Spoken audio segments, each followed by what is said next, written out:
The wind howled like a hungry coyote, whipping dust devils across the cracked earth of Harmony Gulch. Jebediah, a man weathered like an old saddle, squinted at the horizon. His ranch, the Double Bar J, was struggling. The last few seasons had been cruel, bringing little rain and even less luck. He was a good man, Jebediah, but kindness didn't always pay the bills. His ranch hands, a motley crew of sun-baked cowboys, weren't much help either. They grumbled about low wages and harder work, their spirits as dry as the creek bed behind the barn. Jebediah sighed, running a hand through his thinning hair. He needed a miracle, but all he saw was dust. The Double Bar J wasn't much to look at. The main house was a simple, sturdy structure, but the paint was peeling and the porch sagged. The barn was worse, with missing planks and a leaky roof. The corrals were sturdy enough, but they were mostly empty.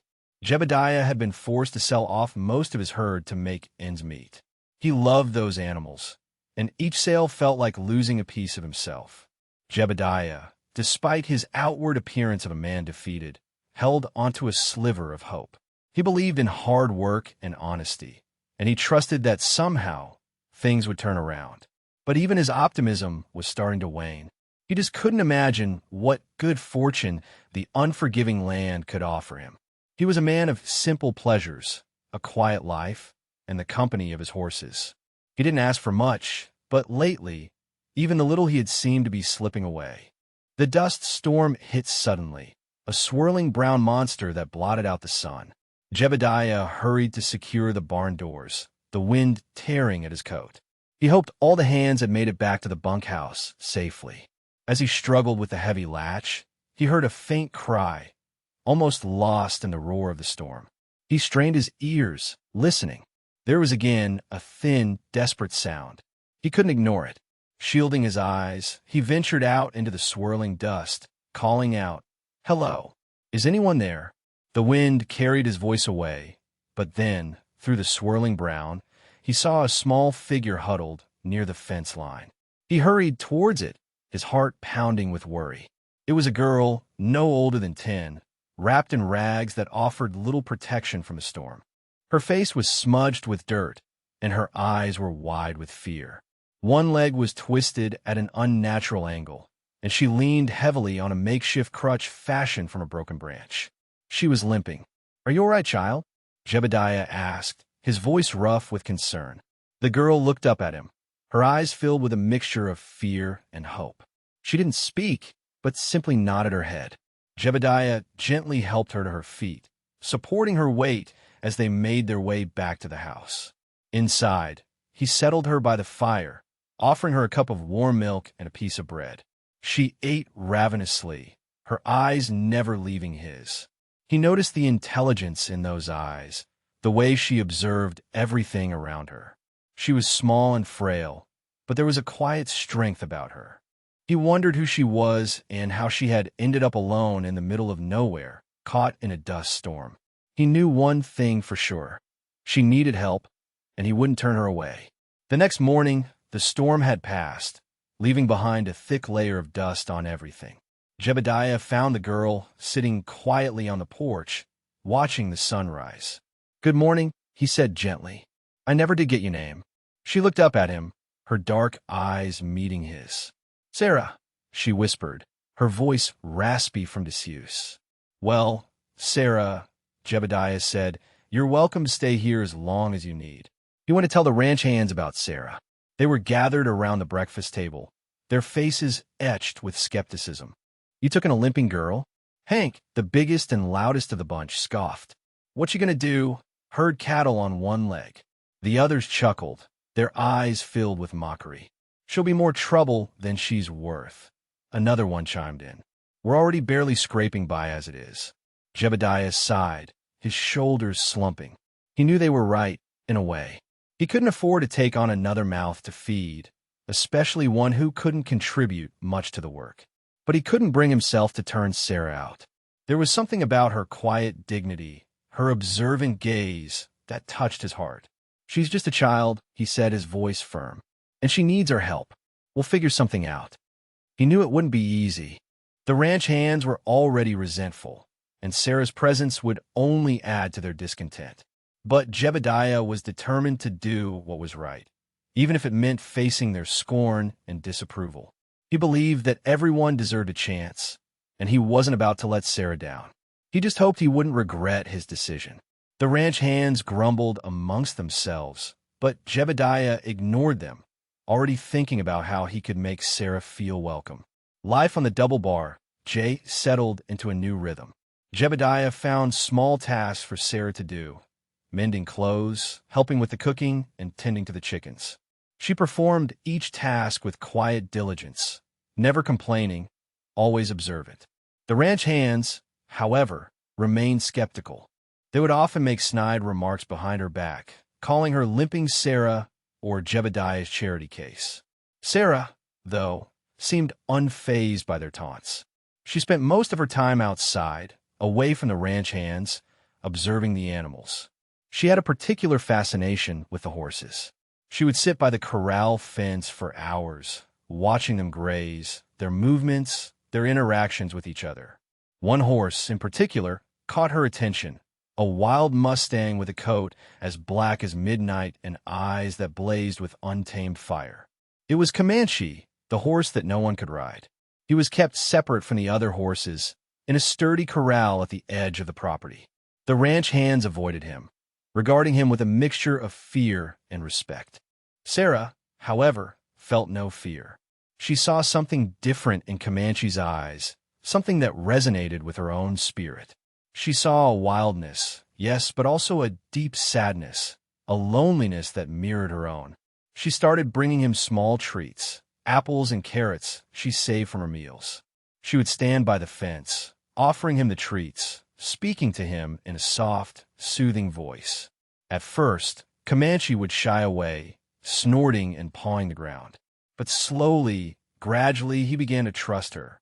He would cautiously approach the fence, taking the treats from her outstretched hand. A connection was forming between the limping girl and the wildest horse in the county. Comanche's legend preceded him. The ranch hands would swap stories around the campfire about the horse's untamable spirit. They said he was descended from a line of wild Mustangs that had roamed the plains for generations, never bowing to human will. He'd been captured as a colt, but even at a young age, he was too fierce to break. One story told of a seasoned wrangler who had boasted he could ride any horse. He'd spent weeks trying to tame Comanche, using every trick in the book. But Comanche had outsmarted him at every turn, bucking him off so hard he'd broken his arm. Another tale described a rodeo champion who had come to the double bar J, confident in his abilities. Comanche had sent him flying into the fence, leaving him with a concussion and a bruised ego. The horse had injured several other cowboys and wranglers who tried to tame him over the years. Some said he was cursed, possessed by an evil spirit. Others believed he was simply too wild, too free to be confined. Whatever the reason, one thing was certain: Comanche was dangerous. Jebediah had considered selling him, but something about the horse's spirit resonated with him. He admired his independence, his refusal to be broken. So, he kept him, even though Comanche was more trouble than he was worth. He was a constant reminder of the wildness that still existed in the world, a symbol of untamed freedom.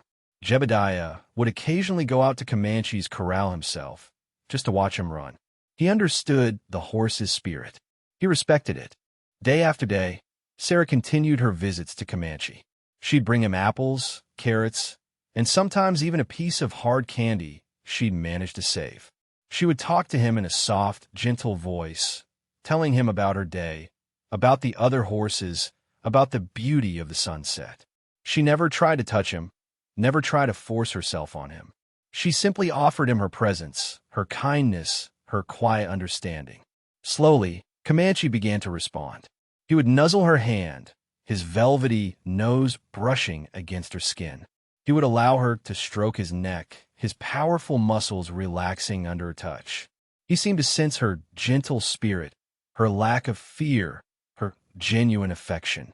The ranch hands watched from a distance, their skepticism slowly turning to amazement. They couldn't understand what Sarah was doing, but they could see that something was changing. Comanche, The wild, untamable Mustang was becoming tame. Hank, the biggest and loudest of the bunch, was the most surprised. "I'll be," he muttered, scratching his head. "That little girl's got away with that horse. Never seen nothing like it." They still made their jokes, of course. They still placed bets on when Comanche would finally snap and hurt Sarah. But their taunts were less frequent now, their voices less certain. They were starting to realize that there was something special about Sarah, something that went beyond her physical limitations. She had a gift, a connection with animals that they couldn't explain.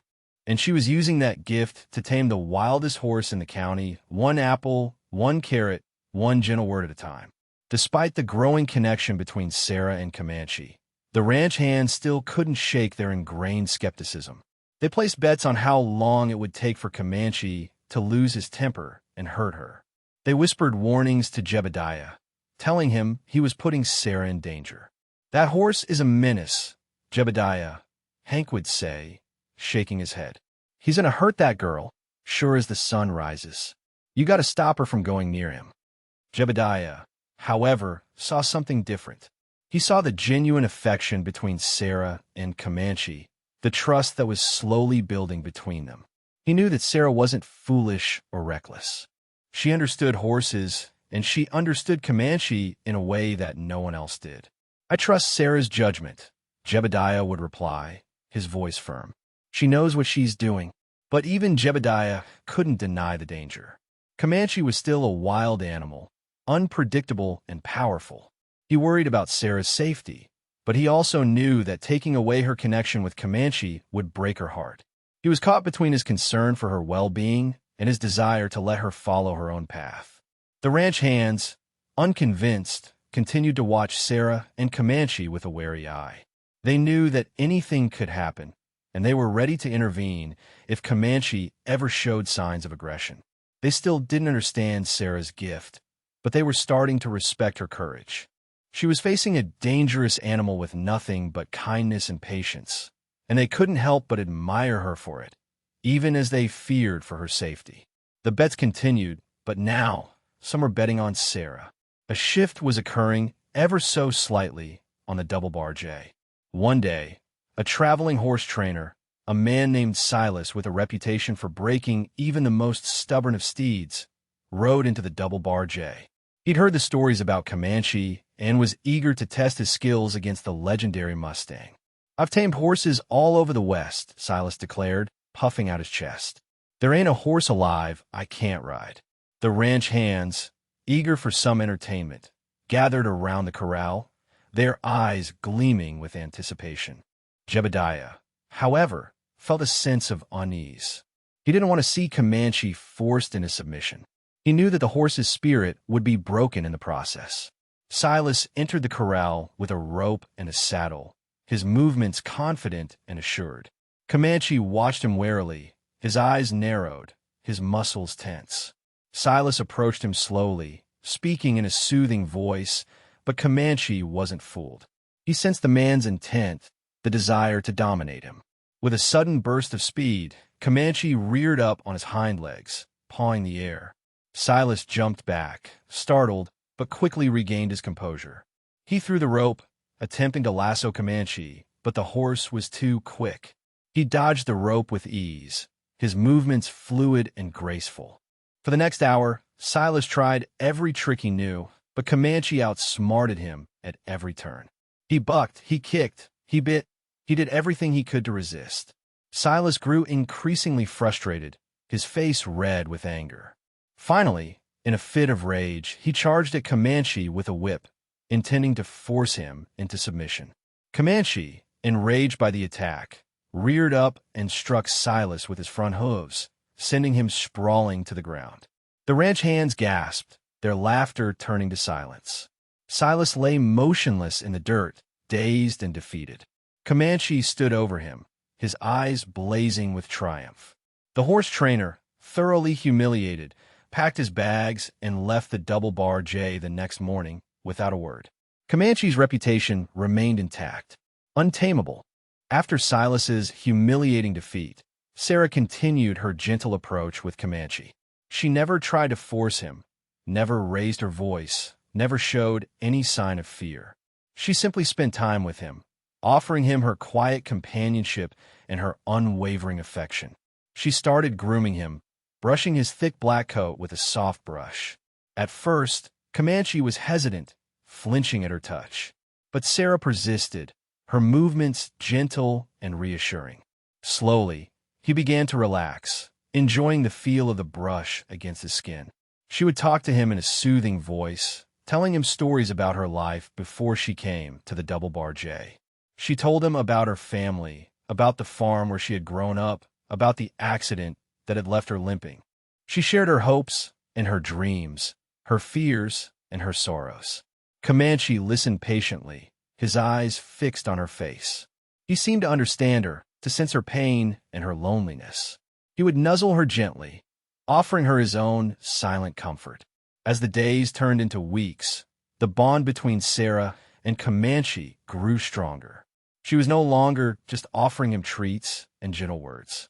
She was offering him her heart, her soul, her entire being. And Comanche, in return, was offering her his trust, his loyalty, and his unwavering affection. He would follow her around the corral, his eyes never leaving her. He would allow her to climb onto his back, her small body resting against his powerful frame. He would stand perfectly still, as if knowing that her weight was a precious gift. The ranch hands watched in amazement, their skepticism finally giving way to awe. They were witnessing a miracle, a transformation that defied all logic and reason. The limping girl had tamed the wildest horse in the county, not with force or domination, but with love and compassion. Jebediah had been watching Sarah and Comanche's progress with a quiet sense of wonder. He saw the change in both of them. The way Comanche's eyes had softened, the way Sarah's limp seemed less pronounced when she was near the horse. He knew that something extraordinary was happening, something that defied all explanation. He started spending more time with them, observing their interactions, learning from their unspoken language. He saw how Sarah anticipated Comanche's every move, how she responded to his subtle cues, how she communicated with him without words. He realized that she wasn't just taming Comanche, she was understanding him. "You have a gift, Sarah," Jebediah said one evening as they sat together by the corral fence, watching Comanche graze in the fading light. "You see things that others don't. You understand animals in a way that I've never seen before." Sarah looked up at him, her eyes shining with gratitude. "I just listen," she said softly, "and I try to be kind." Jebediah smiled. "Kindness is a powerful thing, Sarah," he said, "more powerful than whips or ropes or any other tool they use to break a horse's spirit." He paused, a thoughtful expression on his face. "You know, the county fair is coming up soon. They have a competition for the best trained horse. I think you and Comanche should enter." Sarah's eyes widened in surprise. "But Comanche isn't trained," she stammered. "He just lets me ride him." "He trusts you," Jebediah said, his voice filled with conviction. "And that's more important than any training. Besides," he added with a wink, "it might just be the miracle this ranch needs." The county fair was the biggest event of the year in Harmony Gulch. Farmers and ranchers from all over the region would gather to showcase their best livestock, compete in various contests, and celebrate the fruits of their labor. But for Jebediah, the fair held a special significance this year. The prize money for the best trained horse competition was substantial, enough to pay off the mortgage on the Double Bar J and save his ranch from foreclosure. He hadn't told Sarah about the prize money. He didn't want her to feel pressured or to think that he was using her and Comanche to solve his financial problems. He simply wanted her to participate for the joy of it, for the chance to show the world what they had accomplished together. The ranch hands, however, were less optimistic. They scoffed at the idea of Comanche, the untamable Mustang, competing in a trained horse competition. "That horse is going to make a fool of you," Jebediah, Hank warned. "He's going to buck Sarah off in front of the whole county." "Maybe," Jebediah replied, his voice calm. "But even if he does, it'll be worth it, because at least we tried, and because Sarah believes in him." He knew that the odds were stacked against them. Comanche had never been trained, never been ridden in a formal setting. He was a wild animal, accustomed to roaming free. But Jebediah had faith in Sarah's ability to connect with him, to communicate with him, to guide him through the competition. He believed that their bond was strong enough to overcome any obstacle. He also knew that even if they lost, the experience would be valuable. It would show the ranch hands and the rest of the county that kindness and compassion were more powerful than force and domination. It would show them that even the wildest of creatures could be tamed with love. When Jebediah told the ranch hands that Sarah and Comanche were going to enter the best-trained horse competition, they erupted in laughter. Hank slapped his knee, tears streaming down his face. Comanche? Trained? That's the funniest thing I've ever heard. The others joined in, their laughter echoing through the bunkhouse. Even those who had begun to respect Sarah's connection with Comanche couldn't help but chuckle at the absurdity of it all. "You're making a mistake, Jebediah," one of them said, his voice still laced with amusement. "That horse is going to embarrass you both." Jebediah remained unfazed. He knew that they didn't understand what he and Sarah were trying to do. He knew that they couldn't see the potential that lay within Comanche, the untamed spirit that could be channeled into something beautiful and extraordinary. Sarah, too, was nervous about entering the competition. She had never performed in front of a crowd before, and the thought of riding Comanche in a formal setting filled her with anxiety. But she trusted Jebediah's judgment, and she knew that he believed in her. "I'll do my best, Jebediah," she said, her voice trembling slightly.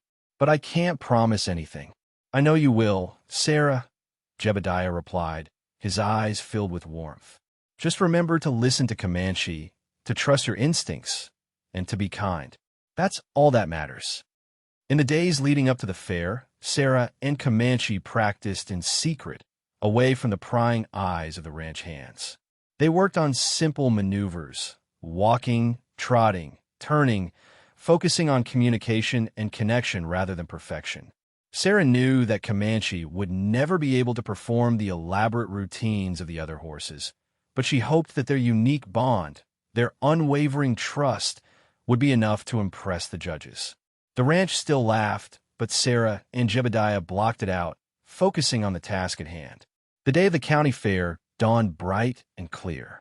The air was filled with the sounds of livestock, the smells of barbecue, and the excitement of the crowd. Farmers and ranchers from all over the county had gathered to celebrate their hard work and showcase their best animals. Sarah, dressed in a simple gingham dress that Jebediah had bought her, felt a knot of anxiety tighten in her stomach. She led Comanche through the bustling fairgrounds, the horse's powerful frame drawing stares from the crowd. Some people pointed and whispered, their faces etched with disbelief. Others laughed openly, their voices filled with mockery. "Look at that little girl," one man said, his voice booming across the crowd. "She thinks she can tame that wild Mustang. She's going to get herself killed." Sarah tried to ignore the taunts, focusing on Comanche's steady presence beside her. He seemed calm and relaxed, unfazed by the noise and the commotion. She stroked his neck, whispering words of encouragement in his ear. As they approached the arena where the best-trained horse competition was to be held, Sarah saw the other contestants, seasoned riders with perfectly groomed horses, performing elaborate routines with practiced ease. She felt a wave of doubt wash over her. What were they doing here? They didn't belong in this world of polished performances and flawless technique. Jebediah, sensing her apprehension, placed a reassuring hand on her shoulder. "Don't worry, Sarah," he said, his voice filled with warmth. "Just be yourself, and trust Comanche." He smiled at her, his eyes twinkling with confidence. "You've already won, Sarah," he said, "just by being brave enough to try." He knew that even if they didn't win the prize money, they had already achieved something remarkable. They had shown the world that kindness and compassion could conquer even the wildest of hearts. The rest was just a bonus. The best-trained horse competition was about to begin. The arena was packed with spectators, their faces a mixture of anticipation and curiosity. The air crackled with excitement, the buzz of conversation punctuated by the occasional whinny of a horse or the sharp crack of a whip. The other horses were magnificent creatures, sleek and well-muscled, their coats gleaming in the sunlight. They pranced and pawed the ground, eager to show off their skills. Their riders, dressed in elaborate costumes, sat tall in the saddle, their faces radiating confidence and poise. There was a palomino that shone like gold, performing intricate steps with its rider barely touching the reins. A proud Arabian, arching its neck and flaunting its high tail, danced to the music. A sturdy Appaloosa showed incredible agility, weaving through a series of obstacles with grace. Each horse was a testament to years of dedicated training and unwavering discipline. Sarah, standing at the edge of the arena with Comanche, felt a pang of self-doubt. Comanche, with his rough coat and untamed spirit, seemed out of place among these refined animals. He stood quietly, his eyes scanning the crowd, his ears twitching at the unfamiliar sounds. He was a wild creature in a civilized world, a symbol of untamed freedom in a place of rigid control. The announcer's voice boomed through the arena, calling the first contestant to enter. Sarah took a deep breath, trying to calm her racing heart. She knew that they couldn't compete with the other horses on skill or technique. All they had was their bond, their trust, their unwavering belief in each other. And maybe, just maybe, that would be enough. The crowd murmured, seeing the little girl and the black Mustang waiting for their turn. Anticipation was high. This was going to be interesting one way or the other. The first rider, astride the magnificent Palomino, approached the center of the arena with a confident smile. He bowed to the judges, then attempted to mount his horse. But the Palomino, usually so obedient, suddenly became skittish, sidestepping and refusing to stand still. The rider tried again, but the horse continued to resist, its eyes wide with fear. After several failed attempts, the rider, his face flushed with embarrassment, was forced to withdraw from the competition. A gasp went through the crowd. What was happening?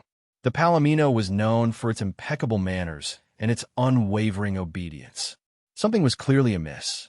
The next rider, on the proud Arabian, fared no better. As she attempted to mount, the horse reared up on its hind legs, pawing the air and letting out a piercing shriek. The rider lost her balance and tumbled to the ground, landing with a thud. She quickly scrambled to her feet, shaken but unharmed, but the Arabian remained agitated, refusing to let her near. One by one, the other contestants attempted to mount their horses, but each one met with similar resistance. The horses, usually so well-behaved, were acting strangely, their eyes filled with fear, their bodies tense and agitated. It was as if an invisible force was disrupting their training, unsettling their spirits. The crowd grew restless, murmuring amongst themselves. Some whispered about a curse, others about a sudden illness affecting the horses. Whatever the reason, it was clear that something was terribly wrong. Jebediah watched the unfolding drama with a growing sense of unease. He had never seen anything like it before. What was causing these well-trained horses to act so erratically? Was it a sign? Was it a warning? Or was it simply a coincidence? He glanced at Sarah, who was standing quietly beside Comanche, her face etched with concern. He squeezed her hand reassuringly. Whatever was happening, they would face it together. The ranch hands, who had come to watch the spectacle, were now silent, their laughter replaced with a sense of foreboding. The bets had changed.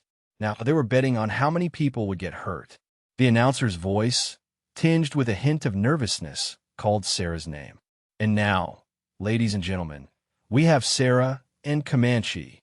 A hush fell over the crowd. All eyes turned towards Sarah and the black Mustang as they entered the arena. The silence was deafening, broken only by the soft thud of Comanche's hooves on the dirt. The crowd's anticipation was palpable. They had witnessed the chaos that had befallen the other contestants, and they expected nothing less than a disaster from Sarah and Comanche. After all, this was the wild Mustang that no one could tame, ridden by a limping girl who had no formal training. What could possibly go right? Some people in the crowd closed their eyes, unable to bear the thought of witnessing another accident. Others leaned forward in their seats, their faces etched with morbid curiosity. The The ranch hands, standing together near the fence, held their breath, their faces a mixture of fear and hope. Sarah, her heart pounding in her chest, led Comanche to the center of the arena. She took a deep breath, trying to focus on the present moment, to block out the noise and the pressure. She looked into Comanche's eyes, seeking reassurance, seeking strength. Comanche stood calmly, his eyes fixed on her face, his body relaxed and still. He seemed to sense her fear, to understand her anxiety. He nuzzled her gently, offering her his silent support. Sarah smiled, her confidence returning. She knew that they could do this. They had faced worse challenges together, and they had always come out stronger. She placed her hand on Comanche's back, preparing to mount. The crowd held its breath, waiting for the inevitable explosion. But nothing happened. The disaster they anticipated didn't come. Comanche stood perfectly still, as if waiting for her command. With a gentle sigh, Sarah reached for Comanche's mane, her small hand gripping the thick black hair. She placed her left foot in the stirrup, using her crutch for balance, and swung herself gracefully onto Comanche's back. The crowd gasped. Comanche didn't buck. He didn't rear. He didn't even flinch. He simply stood there, as calm and steady as a rock. Sarah settled into the saddle, her body molding perfectly to Comanche's powerful frame. She took a deep breath, feeling a surge of confidence flow through her veins. She was no longer just a limping girl from the Double Bar J. She was a rider, a partner, a friend to the wildest horse in the county. The silence in the arena was broken by a collective murmur of disbelief. The crowd couldn't believe what they were seeing. Comanche, the untamable Mustang, was allowing a human to ride him, and not just any human, but a small, limping girl. Jebediah, watching from the sidelines, felt tears well up in his eyes. He had known that Sarah and Comanche were special, but he had never imagined that they would be capable of such a feat. The ranch hands, standing beside him, exchanged glances of astonishment. Their laughter had been replaced by awe, their skepticism by admiration. Sarah smiled, her heart filled with gratitude. She leaned forward, whispering words of encouragement in Comanche's ear. "Let's show them what we can do, boy," she said softly. "Let's show them the power of kindness." With a gentle squeeze of her legs, she urged Comanche forward. The Mustang responded instantly, his powerful muscles rippling beneath her. They began to move, their movements fluid and graceful, their bodies perfectly synchronized. The competition had begun. The crowd watched, completely captivated. They knew they were witnessing something truly extraordinary. This was not just a horse and a rider. It was a miracle unfolding before their very eyes. Sarah and Comanche moved as one, their bodies perfectly synchronized, their movements fluid and graceful. They didn't perform the elaborate routines of the other horses, the intricate steps and complex maneuvers that required years of dedicated training. Instead, they showcased their unique bond, their unwavering trust, their unspoken communication. Sarah guided Comanche with a gentle touch, her hands barely touching the reins. She whispered words of encouragement in his ear, her voice soft and soothing. Comanche responded instantly, his powerful muscles rippling beneath her, his eyes fixed on her face. They walked, they trotted, they cantered, their movements effortless and harmonious. They performed simple turns and figure eights, their bodies leaning in unison, their spirits intertwined. They moved with a sense of freedom and joy, as if they were dancing to a silent melody. At one point, Sarah dismounted Comanche, then, using just her voice, directed him to circle her. He obeyed instantly, keeping a perfect distance, his eyes never leaving hers. The crowd gasped, marveling at the horse's obedience and the girl's skill. Then, Sarah, using her crutch to help her balance, leaped back onto Comanche's bareback. The crowd erupted in applause. It was a daring move, a testament to their trust and their courage. As they completed their performance, Sarah leaned forward, hugging Comanche tightly. "Thank you," she whispered. "You were amazing." Comanche nuzzled her gently, his way of saying, "You too." The crowd rose to their feet, cheering, clapping, and whistling filled the air. Hats were thrown into the air, and people were stomping their feet, creating a thunderous ovation that shook the very foundations of the arena.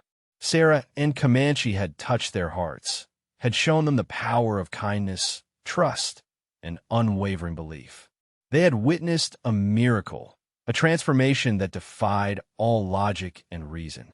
The judges, their faces etched with awe, exchanged glances of disbelief. They had never seen anything like it before.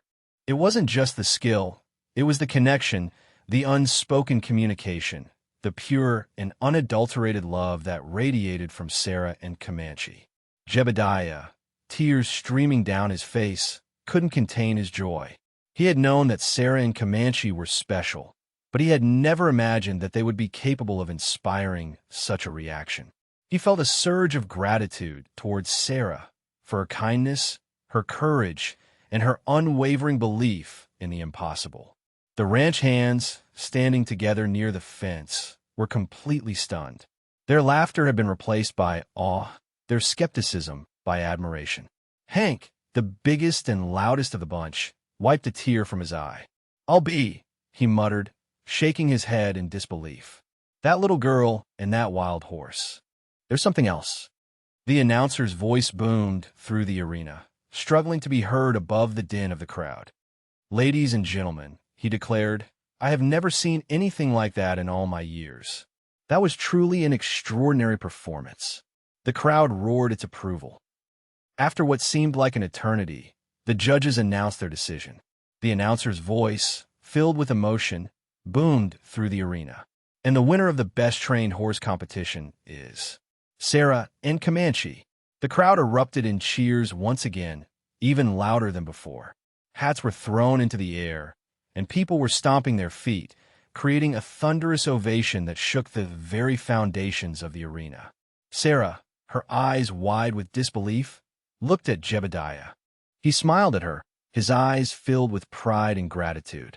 He knew that they had won more than just a competition. They had won the hearts of the entire county. As Sarah and Comanche accepted their prize, a large check representing the prize money, Jebediah couldn't help but feel a sense of overwhelming relief. The Double Bar J was saved. Their hard work, their kindness, their unwavering belief in the impossible had paid off. He walked over to Sarah and Comanche, giving them both a hug. "I'm so proud of you both," he said, his voice choked with emotion. "You've shown everyone what can be achieved with love and compassion." The ranch hands, standing together near the fence, approached Jebediah and Sarah. Hank stepped forward, extending his hand to Sarah. "I was wrong about you, Sarah," he said, his voice sincere. "You're a special girl. And that horse, he's lucky to have you." The other ranch hands nodded in agreement, their faces etched with remorse. They had judged Sarah based on her appearance, based on her limitations. But she had proven them wrong, had shown them the true meaning of strength and courage. With the prize money, Jebediah was able to pay off the mortgage on the Double Bar J, securing the ranch for years to come. He also used some of the money to fix up the ranch house, to repair the barn, and to buy new equipment. The Double Bar J was no longer a struggling ranch on the brink of collapse. It was a thriving ranch filled with hope and promise. The ranch had laughed, but it would laugh no more. That night, as the sun set over the Double Bar J, painting the sky in hues of orange and purple, the ranch hands gathered around the campfire. The atmosphere was different now, filled with a sense of camaraderie and respect. Hank, who had been the most vocal in his skepticism towards Sarah, cleared his throat. "Jebediah," he said, "we owe you and Sarah an apology. We were wrong to judge her, wrong to doubt her. She's taught us a valuable lesson." The other ranch hands nodded in agreement. They had learned that true strength wasn't about physical prowess or outward appearances. It was about kindness, compassion, and the ability to see beyond limitations. "We were so focused on what Sarah couldn't do," another ranch hand said, "that we completely missed what she could do. She has a gift, a connection with animals that we'll never understand." "And you, Jebediah," Hank continued, turning to the rancher, "you were right to take her in. You saw something special in her, something that we were too blind to see." Jebediah smiled, his heart filled with warmth. He had never doubted Sarah's potential, and he was grateful that the ranch hands had finally come to see it as well. "We all make mistakes," Jebediah said, his voice gentle. "The important thing is that we learn from them, and I think we've all learned something valuable today." From that day forward, the ranch hands treated Sarah with respect and admiration. They sought her advice on matters involving the horses, and they listened to her insights with genuine interest. They had learned to see her not as a burden, but as a valuable member of the Double Bar J family. The ranch became a place of understanding. It was a place where everyone, regardless of their limitations, was valued and appreciated. The ranch hands even stopped betting. They had seen what betting had almost cost them and decided it wasn't worth the risk. Years passed, and the Double Bar J flourished. People would come from miles around to seek her advice on matters involving horses, and she was always willing to lend a helping hand. She became a symbol of hope and inspiration, proving that even the most unlikely of individuals could achieve great things with kindness and perseverance. Comanche, too, became a legend. He was no longer just a wild Mustang that no one could tame. He was Sarah's partner, her friend, her confidant. He became a symbol of the power of love and compassion, showing that even the most untamed of hearts could be softened with kindness. Jebediah often sat on the porch in the evenings, watching Sarah and Comanche graze in the pasture, their bodies silhouetted against the setting sun. He would smile, his heart filled with contentment. He had found his miracle, not in a stroke of luck or a sudden windfall, but in the form of a small, limping girl who had shown him the true meaning of kindness and the power of believing in the impossible. The story of the Double Bar J, of Jebediah, Sarah, and Comanche became a legend in Harmony Gulch, a testament to the transformative power of kindness, patience, and the unwavering belief that even the wildest of hearts can be tamed with love. It was a reminder that true strength lies not in physical prowess or outward appearances, but in the courage to be kind, the patience to understand, and the faith to believe in the impossible. The end.